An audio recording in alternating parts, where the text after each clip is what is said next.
avec autant de simplicité, mais davantage de naïveté, est pour eux une sorte de loi familiale qui s'impose à tous.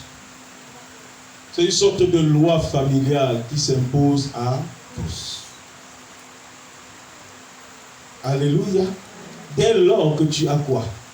Le sang. Le sang de qui? De cette famille. Cette loi s'impose. Elle s'impose. Amen.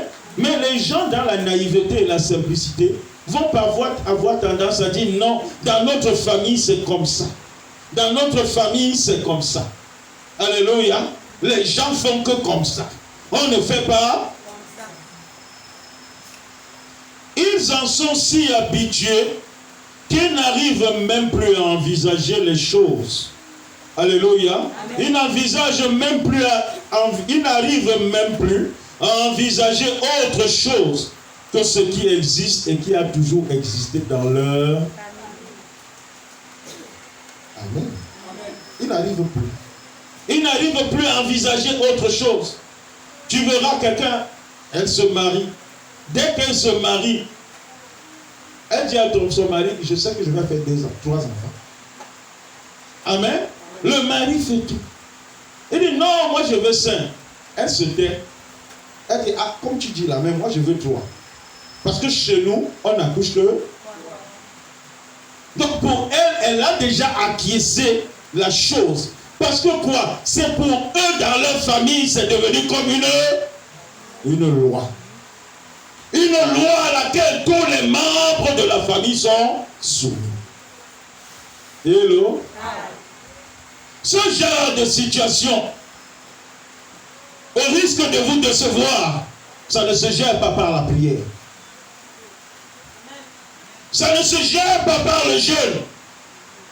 Est-ce que je parle à quelqu'un? Jeûne autant que tu peux. Ça se gérera. C'est plus profond. C'est plus profond. C'est plus profond. Et beaucoup en souffrent.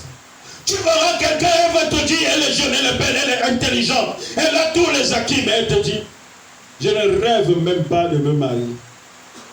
Tu es peut-être sa copine. Vous avez les mêmes atouts physiques et matériels. Comme elle t'a dit qu'elle ne rêve pas de se marier, tu crois que c'est un modèle qu'elle est en train de faire. Oh, dans sa conscience, elle sait que l'interdit familial qu'il y a chez eux, c'est le mariage. Mais toi, alléluia, par mimétisme, un mimétisme bête et idiot, tu te mets également à dire que moi je ne me marie. Or, elle a décidé, elle en parle parce qu'elle sait que chez eux il y a cet interdit qui parle dans leur sang. Malgré tous ses efforts, il lui serait extrêmement difficile de se marier. Je dis bien extrêmement difficile. Vous allez le voir même dans les églises de réveil. Il ne faut pas cacher les choses. Elles vont aller ici. Tel prophète va leur dire, il faut faire 30 jours de jeûne. Elle va jeûner 30 jours. Elle va ailleurs, on dit 15 jours, elle va jeûner. Elle va ailleurs, non. Je respecte humblement le travail de tous les autres hommes de Dieu. Mais ce genre de situation ne se gère pas comme ça. Ça ne se gère pas comme ça. C'est extrêmement profond pour être détruit comme ça. Est-ce que je parle à quelqu'un ici?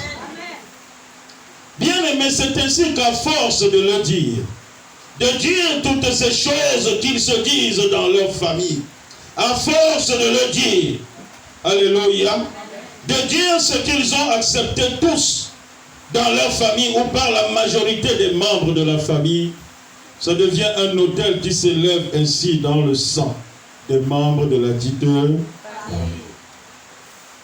Un autel qui finit par s'établir comme un référentiel à tous les membres de la famille. Hello. Amen. À cela, la Bible nous enseigne. La Bible nous enseigne. La Bible nous enseigne ceci. Alléluia. Elle nous enseigne que le sang parle. La Bible nous enseigne que le sang crie.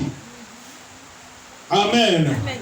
La Bible nous enseigne que le sang parle. Elle nous enseigne que le sang crie. Amen. Amen. Ce qui signifie par ailleurs qu'en dehors de la communication qui est faite par les membres du corps, par notamment la bouche, par notamment les mains, les yeux ou toute autre partie du corps, il y a également une communication.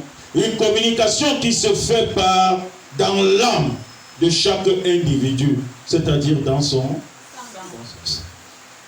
Il y a la communication qui se fait par ta bouche.